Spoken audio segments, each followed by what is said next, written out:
Okay, sure. So depression can basically be defined as a mental illness that basically negatively impacts how you feel or the way that you think, and especially the way that you act. Mhm. So biologically, it has to do with how your brain communicates. So the neurons in your brain, when they're communicating, they aren't basically communicating enough. Mhm. That's interesting. Myra, could you answer this? What's the difference between being sad and being clinically depressed? So the thing with depression is, right, that feeling is a normal human emotion.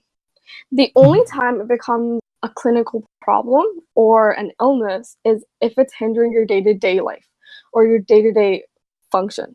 So for example, if there's a death in your family, right, you're going to be depressed. That's your body's natural reaction to an event that happened.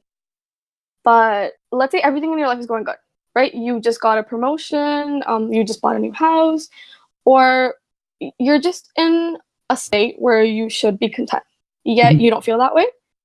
That sadness comes from depression. Hmm. So in a way, if you think about it, it's not like when you should be happy or sad. It's more that it's not in your control anymore. So your body's reacting to an event that didn't happen. So for example, if you can't get out of bed in the morning, even though everything was fine, you slept on time, nothing bad happened in your day, everything was normal, except your body is reacting a certain way. So is it possible to be depressed and not know it? For sure. You can have physical symptoms of depression, right? So there can be a loss in appetite. You can have trouble sleeping. There can be increased fatigue. You'll notice a change in yourself, basically.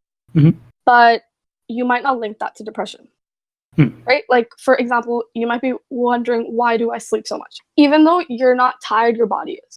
So it's hard to pinpoint when there's no event that caused it. So like I said, for example, if there's a death in the family or you just lost your job, right? Those things make you more disposition to be depressed, but it could still be clinical. That just means that makes you more prone to it. But at times that you don't realize you're depressed, it could be that, again, your body's reacting and you don't know what it's reacting to. So there's no cause or there's no immediate trigger. But there's almost always symptoms that if you go to a psychiatrist or any kind of physician, they should be able to diagnose. Right. I think there's two things that come to my mind when I think about this. One is I have a relative in the family who we're pretty sure is depressed because without reason, they seem to just have a pessimistic outlook on life, just feel tired all the time, fatigue, a lot of these things that you mentioned, right?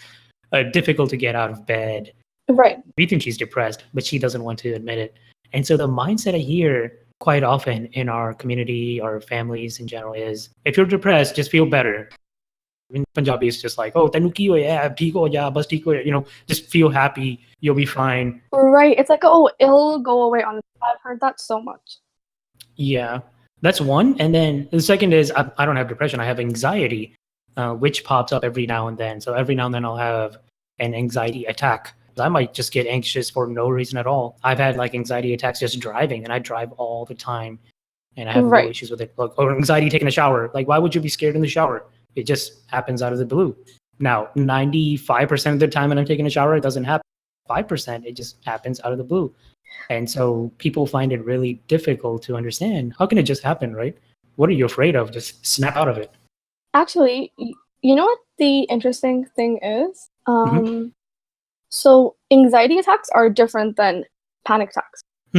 Yeah, what's the difference? The major difference really is the way that you feel could be the same. Anxiety attacks are a reaction to a trigger. So something will trigger it. A panic attack doesn't always have to be triggered. They're very unpredictable.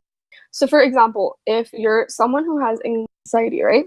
And you're put in a position where it's going to make your anxiety worse, that would be called an anxiety attack. But with a panic attack, it's more unpredictable.